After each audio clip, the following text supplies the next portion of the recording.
Good afternoon, everybody. We have just opened up our Zoom room and other folks are joining us, so we will get started in just a minute. Thank you all for being here.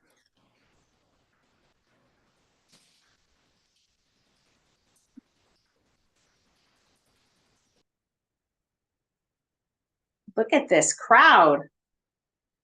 Best looking crowd I've seen.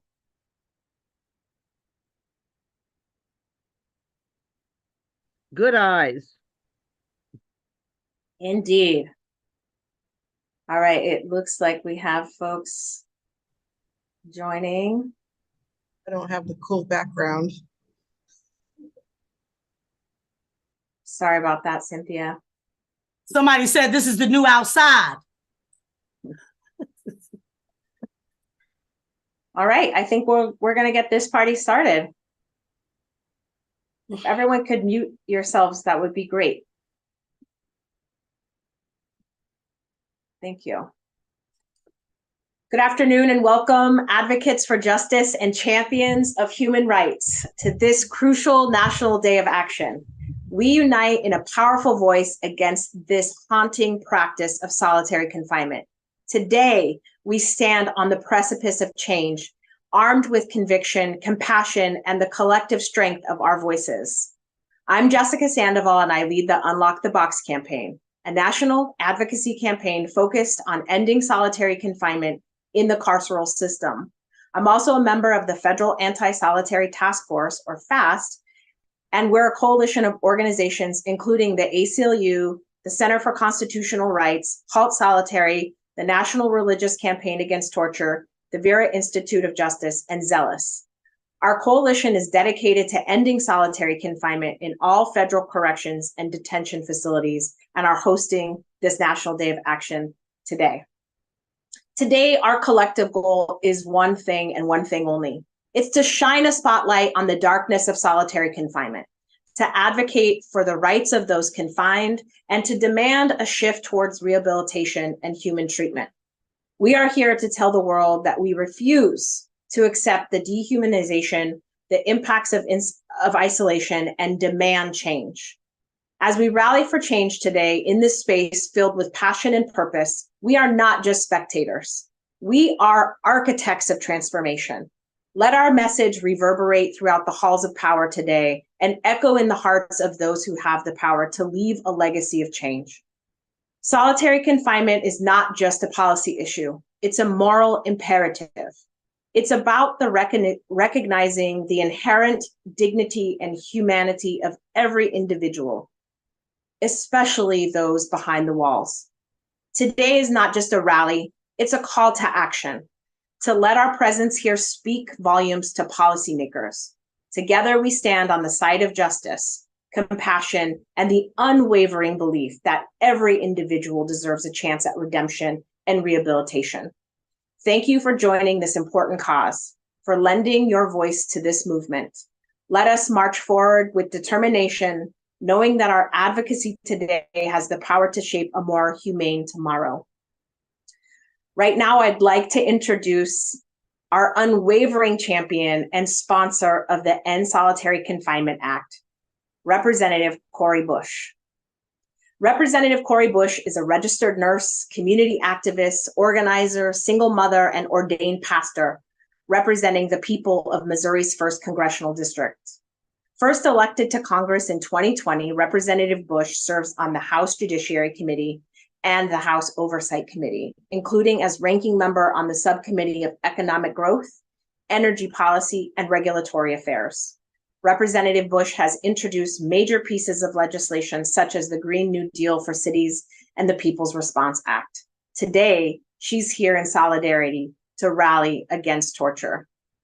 Take it away. Okay. There we go. All right. Good afternoon, and thank you all so much.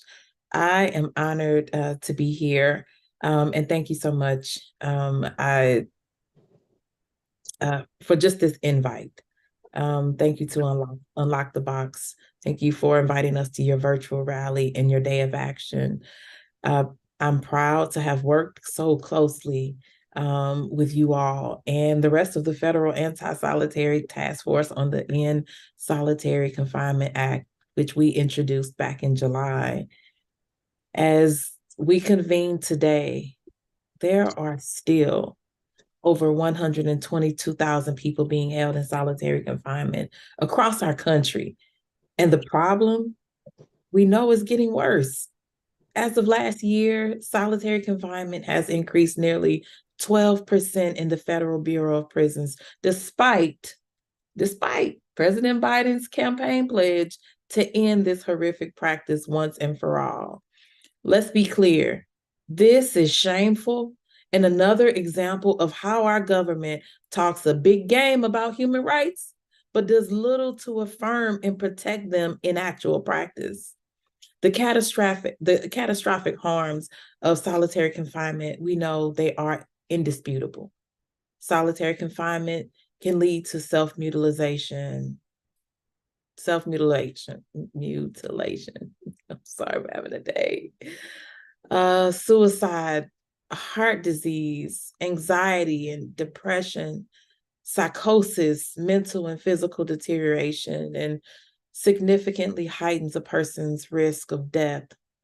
And it's hard to speak about this because I think about so many of the folks that I have personally taken care of and had to treat myself. It takes me back to that place. So it's hard for me to talk about folks in solitary and who they become. That placement in solitary for any length of time, whether days or even hours, can cause severe long-term harm. This punitive and violent tactic does not improve safety. It is long past time to prohibit its use because we know that it does not improve safety. The people of this country agree. That's why recent polling shows that a majority of voters across the political spectrum support federal legislation ending solitary confinement entirely beyond a limit of 4 hours, including 78% of Democrats, 61% of independents, and 51% of Republicans. Did you all hear that? And I guess I'm preaching to the choir, but this is across the spectrum. That's why I was so proud to partner with my colleagues, Representative Bowman, Espaillat, Hamlager Dove, and Tlaib, and Watson Coleman, to introduce the End Solitary Confinement Act. This historic legislation would end solitary at the federal level with the limited exceptions, protect vulnerable populations, allow for longer-term separation, while ensuring due process. We hear that over and over again when we're in the prisons. And create oversight and enforcement mechanisms and incentivize states to similarly take these steps to end this horrific practice. I've said it over and over again locally. This has to be a model for our local communities. In the last few months, we've seen so much love for this bill. We have 20 co-sponsors, including Congresswoman Sheila Jackson Lee, who is the lead Democrat on the House Judiciary Subcommittee with jurisdiction over the Bureau of Prisons. Building on the momentum behind this bill, I asked the director of the Bureau of Prisons about this issue directly just last week. We've also seen a range of news outlets cover this historic piece of legislation. We've heard from advocates and we've heard from constituents. We've heard from people who are directly impacted, people who are currently and formerly incarcerated, who can speak directly to the horrors of solitary. We've used this legislation in local advocacy as we organize against the use of solitary confinement in the St. Louis City Justice Center. This isn't an abstract issue. People are suffering right now. People who have families, people who have hopes and dreams, people who have humanity. We must not throw them away. There are no throwaway people. We must not throw them away and forget about them. In moments like these, we are called in so many ways to recognize the common humanity in one another. Ending solitary confinement is one of these ways, and we know that right now we are fighting in so many ways for the humanity of people to be realized. There is a long way to go, but we are making progress. Every meeting you take with a congressional office, every news article that comes out, every conversation that we have with someone who just needs to be educated about this issue so that they can realize we are using taxpayer funding to torture people. How often have we been hearing that? Taxpayer funding to torture people. And we're talking about people who some of those folks will come right back and be our neighbors. And we hurt them. And we want them. We want them to do well. We want them to never have to go back. But then we pay to torture them while they're incarcerated. It all matters. It all matters how we show up right now. So we keep up the pressure and know that I am in this struggle with you. Not just today, not just next week, but for the long haul. I think about so many of my clients and my patients, and just a moment of personal privilege as I close. I would see folks who were formerly incarcerated I had to see them within 30 days of their release, and the conditions that they would be in. So it's hard for me to even speak about this when I think about the conditions that they would be in as they're thrown back into society after the trauma that they experienced. We are the ones that work to change this. So I want to again, and I'm sorry for being so emotional, but thank you for your extraordinary advocacy. Thank you for going to each and every office that you go to. Don't let up.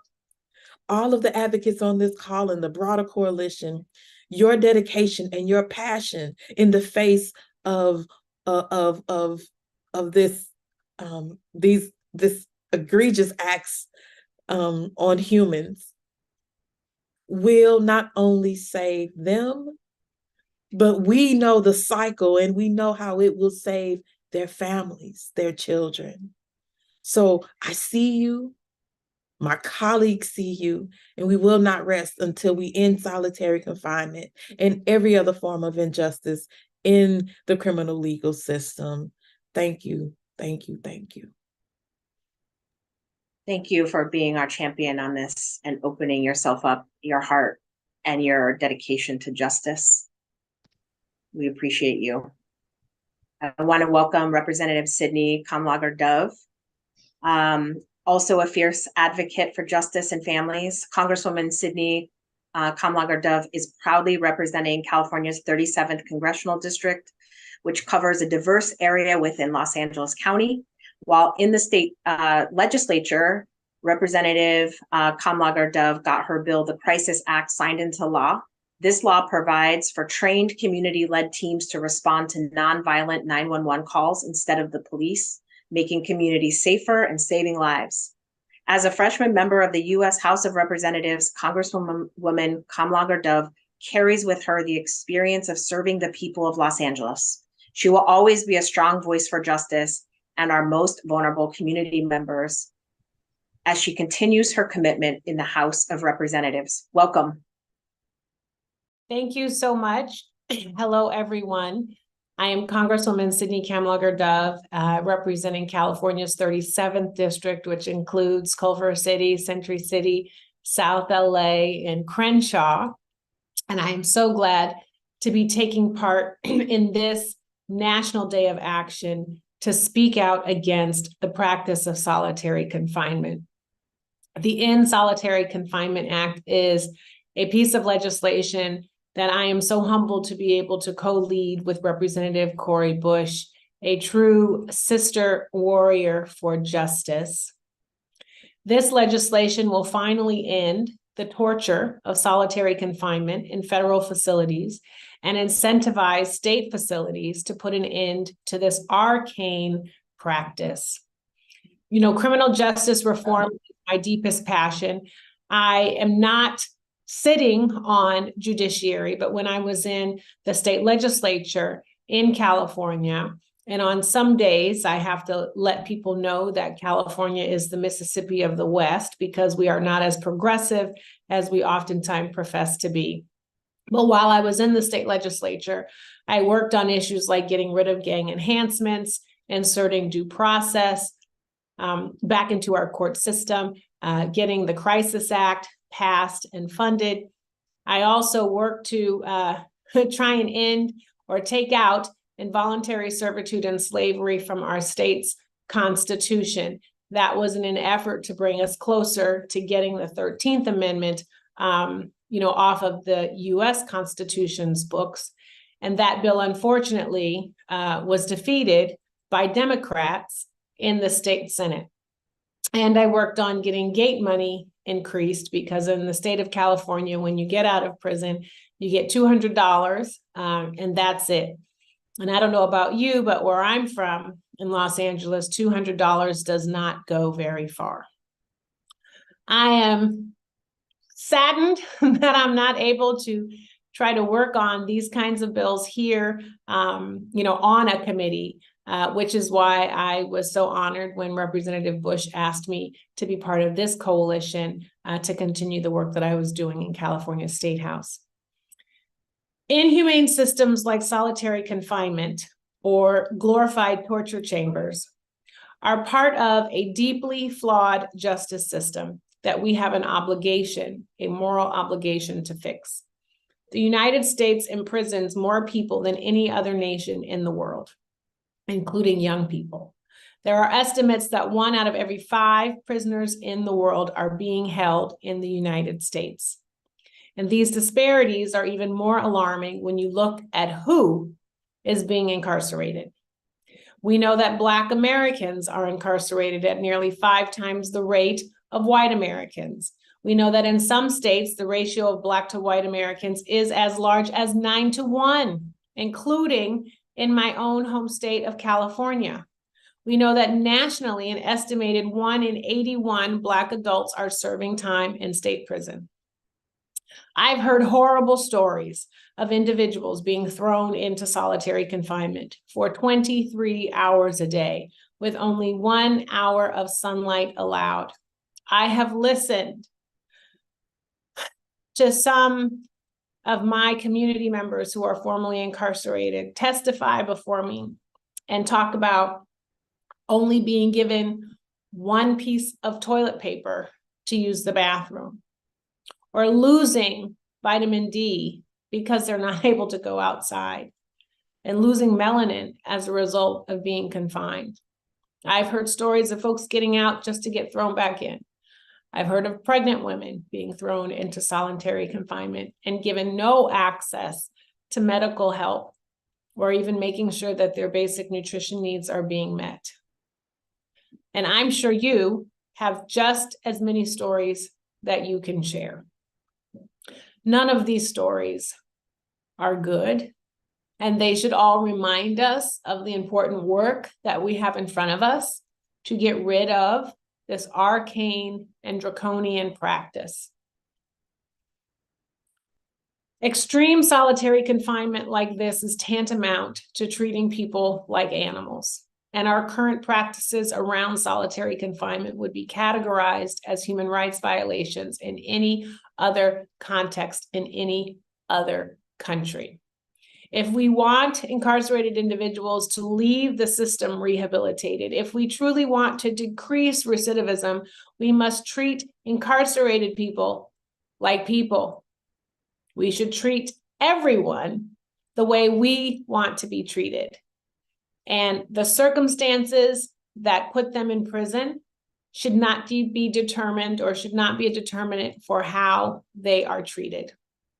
Everyone deserves to be treated with empathy, with dignity, with respect. And we must holistically invest in their rehabilitation.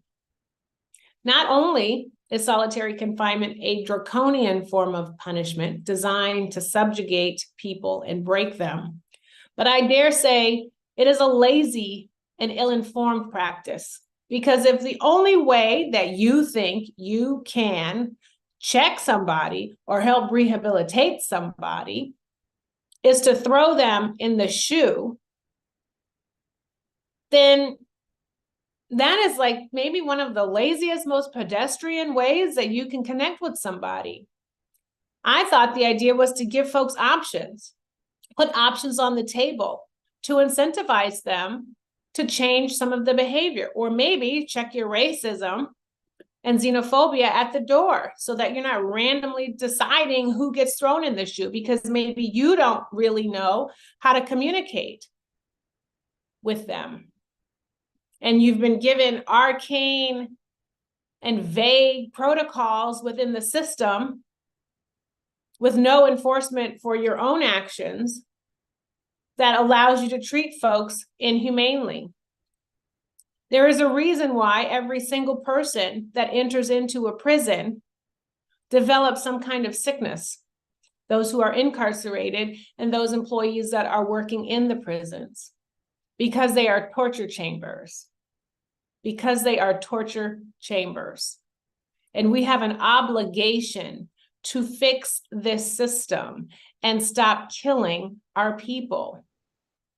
And then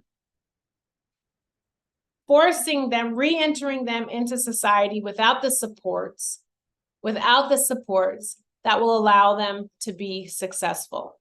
And then asking them to forget about, to compartmentalize those entire experiences that they've had while they are in prison. And then ask them to continue to ask for remorse and forgiveness because the time that they did doesn't really mean anything in the eyes of this system. We are so interested in being oppressors that we forget about the word rehabilitation, which is why the End Solitary Confinement Act is so important right now, and which is why the work that you all are doing as advocates, knocking on doors, meeting with members, talking about shared experiences, and asking us to step up and do what is right and do what is humane is so important. And why I will always elevate and celebrate the work that you all do to get us to a better place. So thank you so much for this day of action, and please know that I stand in resolute solidarity with you as we continue on this movement for change.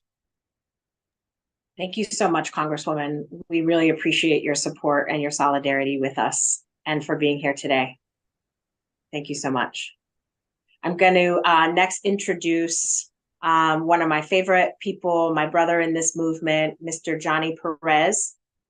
Johnny Perez is the director of the U.S. Prison Programs for the National Religious Campaign Against Torture, an interfaith membership organization comprised of 325 religious organizations working to end U.S.-sponsored torture and cruel and inhumane and degrading treatment. Johnny, I'm going to give it over to you. Hey, thank you. Thanks for having me. Thank you, everyone, for coming. And thanks to our legislators and our champions for showing up to us in this pivotal moment. As Jessica mentioned, my name is Johnny Perez, and I'm a concerned person of the community. I'm also a person that's been harmed by the injustices of solitary confinement and incarceration. And today I stand before you as someone who's experienced the darkest depths of isolation, and I carry with me the countless voices of a movement that seeks to end the torturous practice. In jails, in prisons and jails across our nation, countless men and women are confined in these tiny cells, cut from the world for days, weeks, and even years at a time. They endure the harshest conditions, sweltering heat, bone-chilling cold, meager meals, a toilet within arm's reach, and with little to no meaningful human interaction, there's no wonder that some would say solitary confinement is a second-by-second attack on your soul. It's death with your eyes open. A prison inside of a prison. I know this reality all too well because I spent 3 years in solitary confinement, and I tell you, I faced a lot of pain in my life, but nothing compares to the psychological and physical toll of solitary confinement. What do we know? We know that research tells us that prolonged solitary confinement causes severe brain damage, depression, anxiety, psychosis, and even leads to early death, whether by suicide or opioid overdose. These individuals, many who are our family members, our community members, our neighbors, are also denied access to education or rehabilitative programs, making it harder for them to even secure early parole. And then upon release, they find little to no support to heal from the emotional scars of extreme isolation, making reintegration into society a monumental challenge. It's like asking a fish to climb a tree. Yet, somehow, solitary confinement, a practice that we know has been deemed torture by the United Nations, is used casually, frequently, and intentionally in our nation's prisons and jails, and often for even minor infractions. People are locked up for having too many books, for sneaking food out of the mess hall when your last meal is at 5 o'clock, for refusing to obey abusive order from abusive guards, and even used to silence the words of sexual assault victims. But my friends, I'm here to tell you that there is urgent hope on the horizon. The recognition of these injustices has ignited a movement to end solitary confinement that can no longer be ignored, be silenced, gaslighted, bamboozled, hoodwinked, or just lied to. Last year alone, over 170 pieces of legislation were introduced. And with more than a dozen states passing laws with this limiting this exact same practice. And today I stand with you all in community to end solitary confinement across our federal prisons and in our detention centers. The message is clear. When we come together and when we raise our voices, and we refuse to accept the status quo, we can change and make changes as we already have in New York, New Jersey, Connecticut. We can dismantle the walls of injustice and build bridges of compassion and understanding. We must ensure that no one else has to endure the nightmare of solitary confinement. So I want to thank you all for standing with us. And I want to thank you all for striving with us and for striving to unlock the box and free those who are trapped inside of this injustice. And as we talk to legislators, we are not going to let legislators put people over politics. At the end of the day, this is not about Republican support. This is not about this is not about popularity. It's about doing what's right. So with that being said, thank you all, y'all. Peace. Thank you, Johnny. I am now excited to also introduce a colleague of ours from the ACLU. Yasmin Kader is the Deputy Legal Director at the ACLU and the Director of the Trone Center for Justice and Equality, which encompasses the National Prison Project, the Criminal Law Reform Project, the Racial Justice Project, and the Capital Punishment Project, and the Adams Project as well. She comes to us with an extensive background in human rights, and we welcome her today. Thank you so much. Thank you so much, Jessica. And it's so honored to be here with you all and with these incredible speakers who are brave and sharing their own experiences and their own advocacy. In addition to my work at the ACLU, I was a public defender for 23 years. And so I heard the stories such as the ones that Mr. Perez has told, and I have linked arms with my clients and witnessed this harm. And I'm just so honored to be here with all of you, standing up for people who so many in our world have turned against. And what I want to shine a light on in my short time is that we've been talking about the harms of solitary confinement generally and on adults, but I want to shine a light on our children, because think about our children who we hold in our hands and in our arms as precious and vulnerable, who we as a society and as individuals are charged with caring for and nurturing and protecting. We know that our children truly are our collective future. But the idea that we would ever place children in solitary confinement is simply unfathomable, but it is happening all across this country. And what I'm about to tell you is going to be hard to hear, but I need you to bear witness with me. And I want to give you a very specific example to bring this reality that is often hidden behind closed doors into the light. Now, last year, the governor of Louisiana, and this is just one example, but the governor of Louisiana made the choice to transfer children from a juvenile facility to the former death row unit of the notorious adult maximum security facility at Angola Prison, placing children in windowless single cells. Now, these children have been adjudicated delinquent, which means they have not been convicted of a crime under the criminal legal system, but instead they have been found to be in need of rehabilitation. And they were moved to the largest maximum security prison in the country with a long history of human rights abuses and racial subjugation. For those who don't know, Angola prison is notorious not just for modern day human rights abuses, but Angola serves as a monument to this country's legacy of slavery. Before Angola became our nation's largest prison, it was a site of torture and enslavement for Black people, including children who were forced to labor in its fields. So now, bringing things forward to today, staff at Angola are explicitly authorized to use solitary confinement. And I want to be clear, what we know is that solitary confinement for anyone, let alone children, has been recognized, as we have heard, by the international human rights community as torture. So when we are engaged in international human rights advocacy, imagine they're looking back at us and the fact that we have this practice here in our country. The UN Special Rapporteur on Torture has recognized that solitary confinement is a form of torture that causes, quote, severe and often irreparable psychological and physical consequences. The world knows this to be true. And these consequences are even more pronounced for children who are in the most formative years of their development. I have two kids. I have a 13-year-old and a 16-year-old boys, and I cannot even imagine for a moment, the harm that these children are facing. Now, as we have heard from our speakers and what research supports about these UN findings is that this placement for any length of time, days or hours, that this placement of a child in this context causes severe harm. And so much is to grapple with. The fact is that this harm is not only unthinkable, but many times permanent.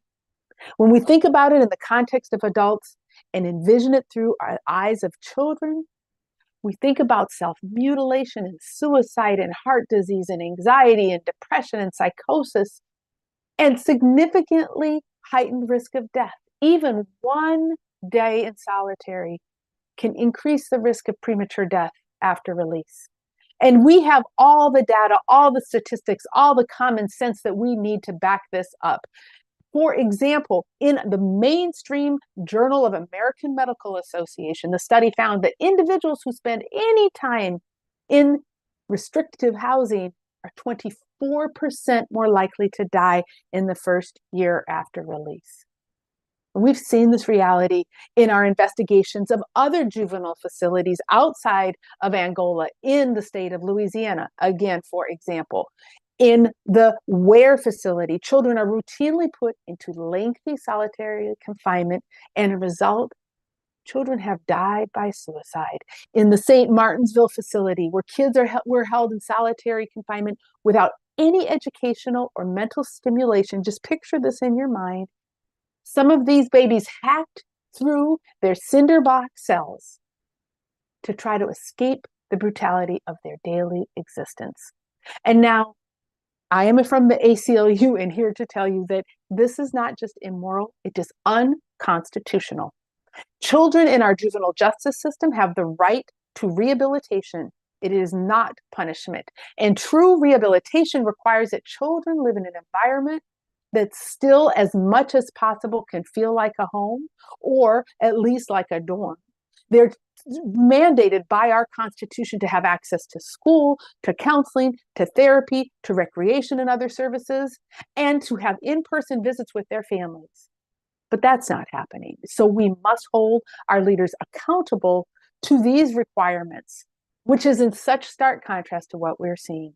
I know we are not going to send a message to our children that they are broken or they're in need of punishment, but instead we are here today and in every day moving forward to make clear that no child is deserving of torture, that we believe in their light and their potential for a bright future.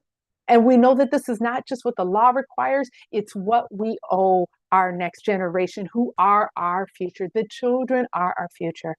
So that's why we are calling on you and we are linking arms with all of you today to pass the End Solitary Confinement Act. I, again, am so honored to be here. I am so, so grateful to you all.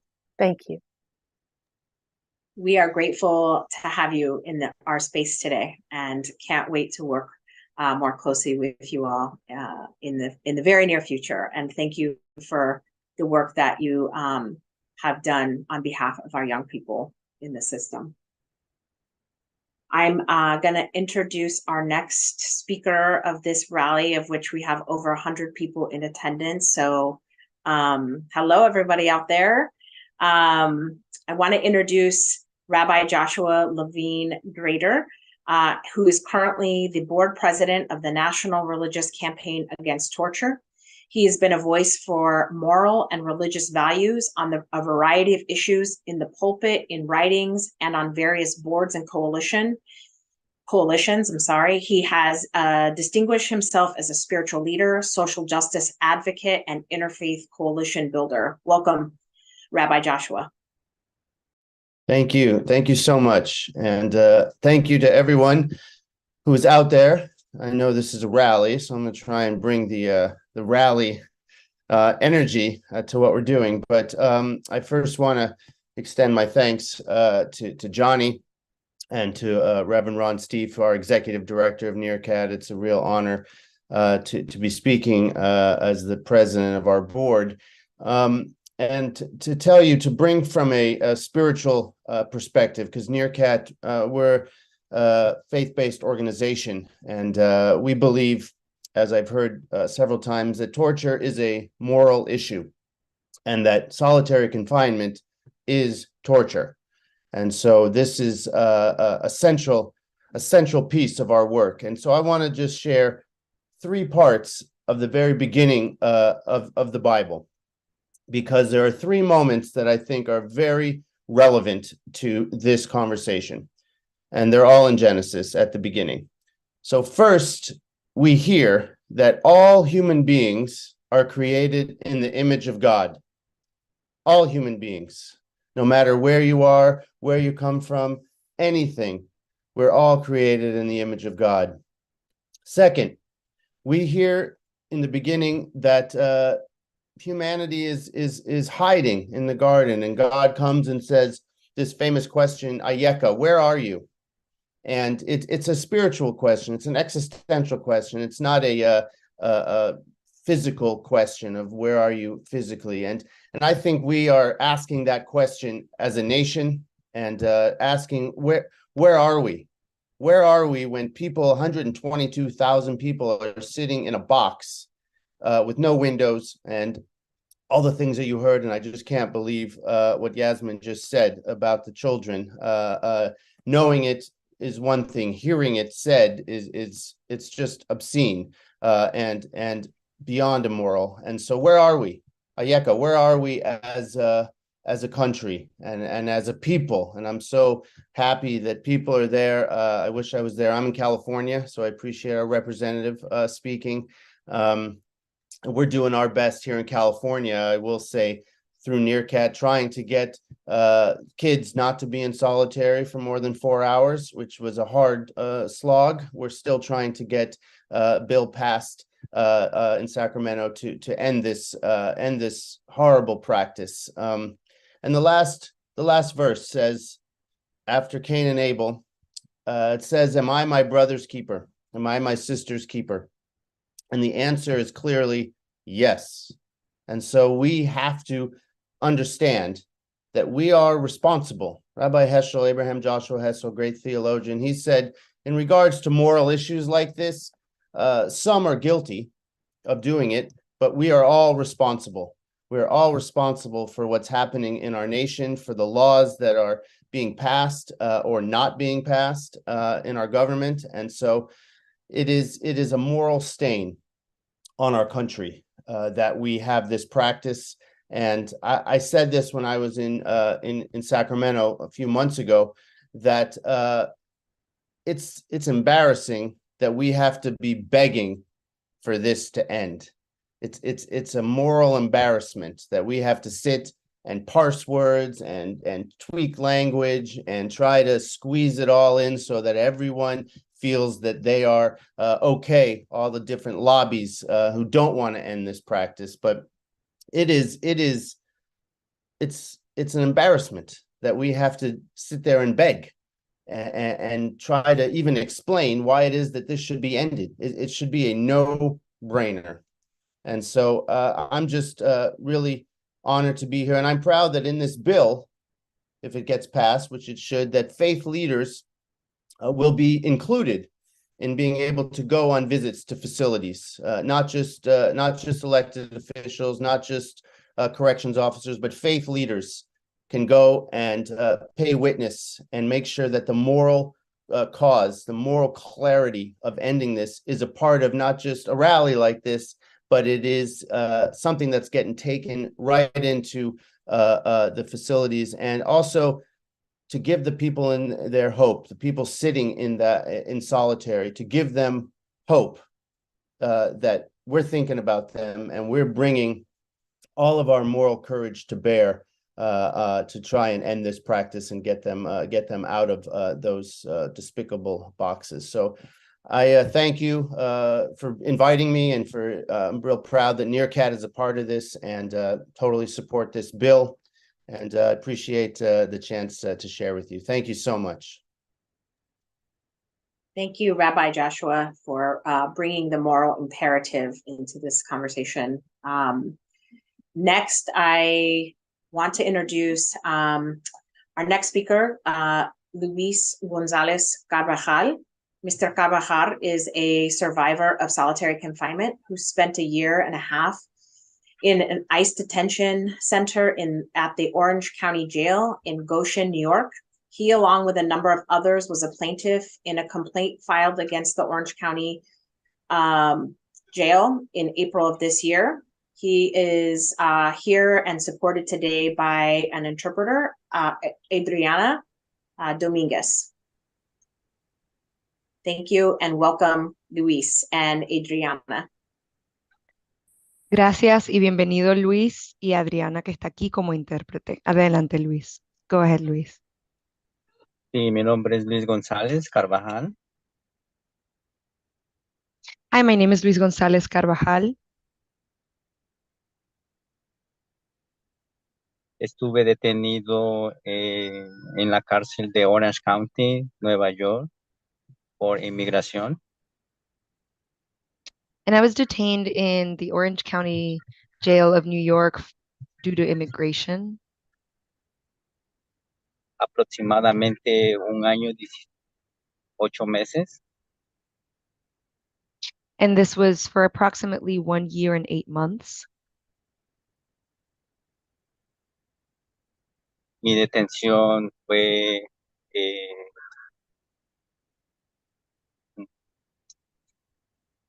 fuerte, solitario. Es poco difícil ser solitario en la prisión. And now my detention was rough. It involved solitary confinement, and it's kind of hard to be in solitary when in prison. Sí, quiero declarar realmente cómo es la detención adentro cuando uno se siente solo. And I really want to talk about what it really feels like to be in solitary when you're on the inside, when you feel so alone. Número uno, las celdas son horribles. And on number one, the cells are horrible. No hay un matre bueno. No nos dan mucha libertad. No nos dan comida. Now, isn't a good mattress. We are not given any liberty or freedom. They don't give us food. No nos dejan limpiar la celda. Los toiles muy sucios. No nos dan de papel. Hacen que nos tomemos agua del toile.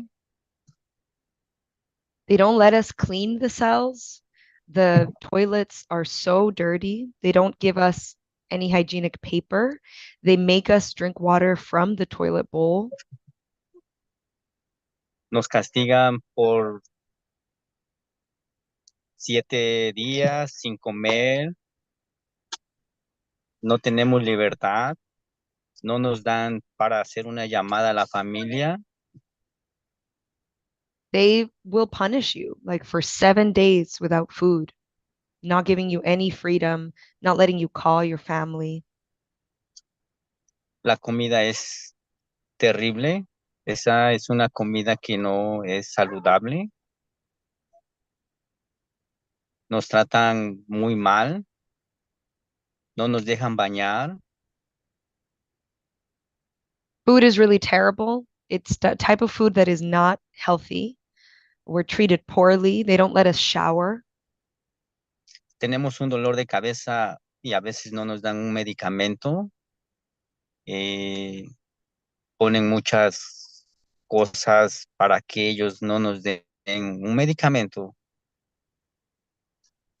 If you have a headache, they don't give you medicine. They come up with all the excuses they can to not give you medical. Incluso también hay mucho racismo.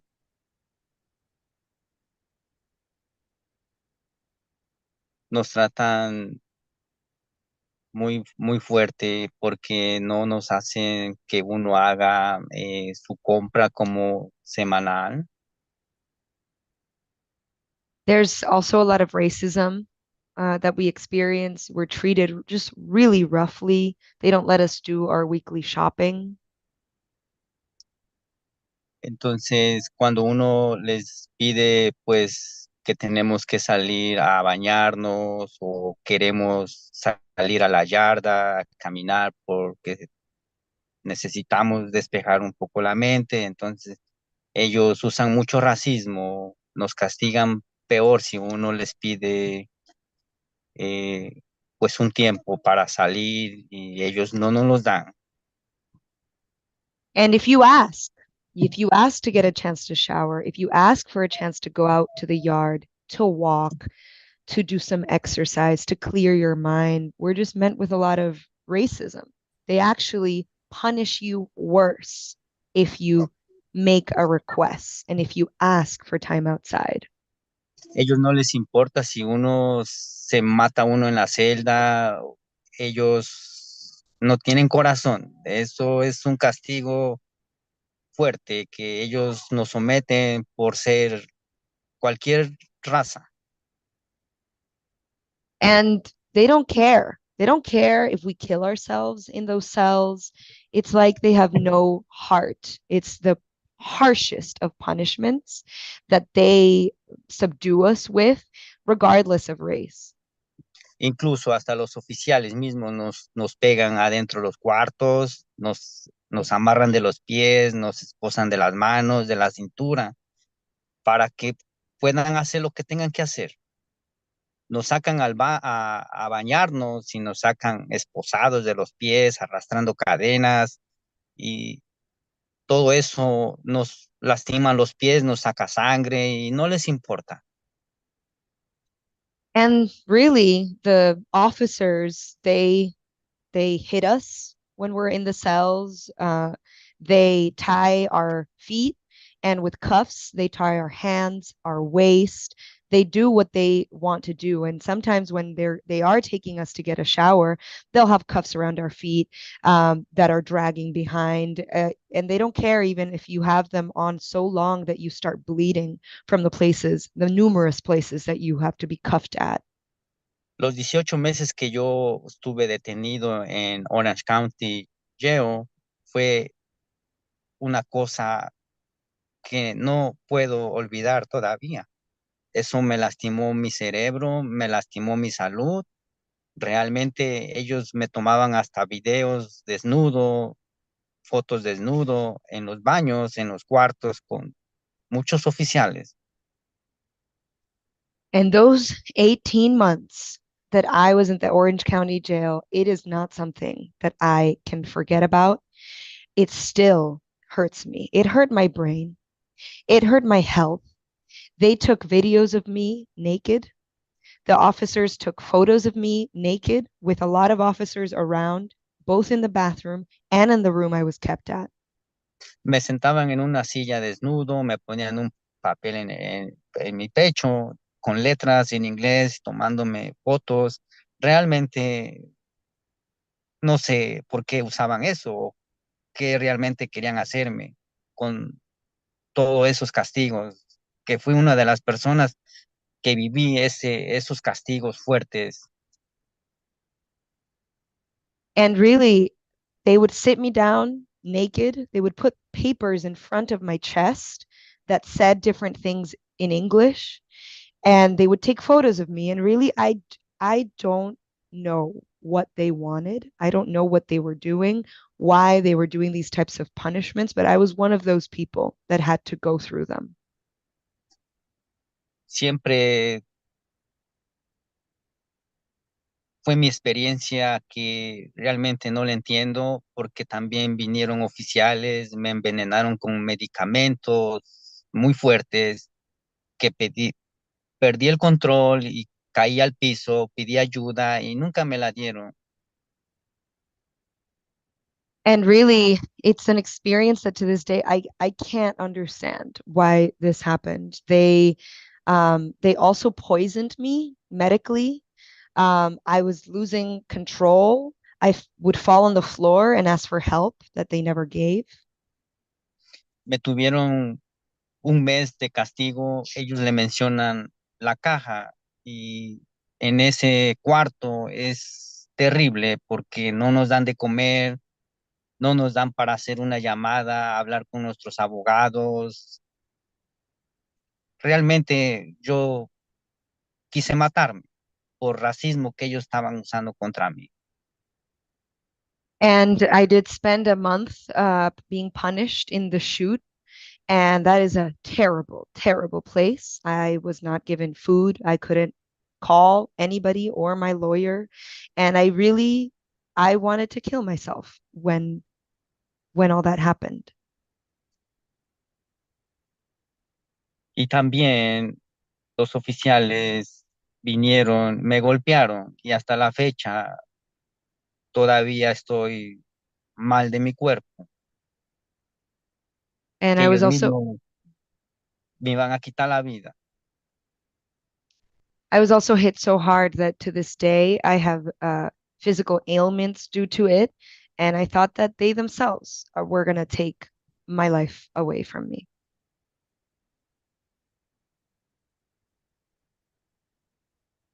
Me comunican, Luis, que si puedes ir concluyendo, ahora sería momento. They're communicating that if you can conclude now, Luis, now would be the time.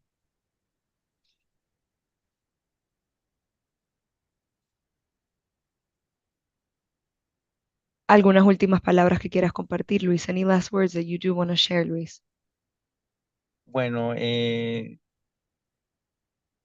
son las palabras que tengo que dejarles saber.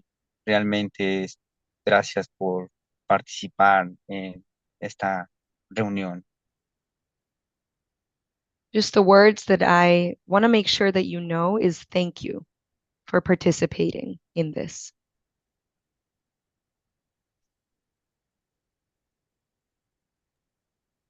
Thank you, Mr. Carvajal, for your words. I know they were hard to hear for many of us, if not all of us here.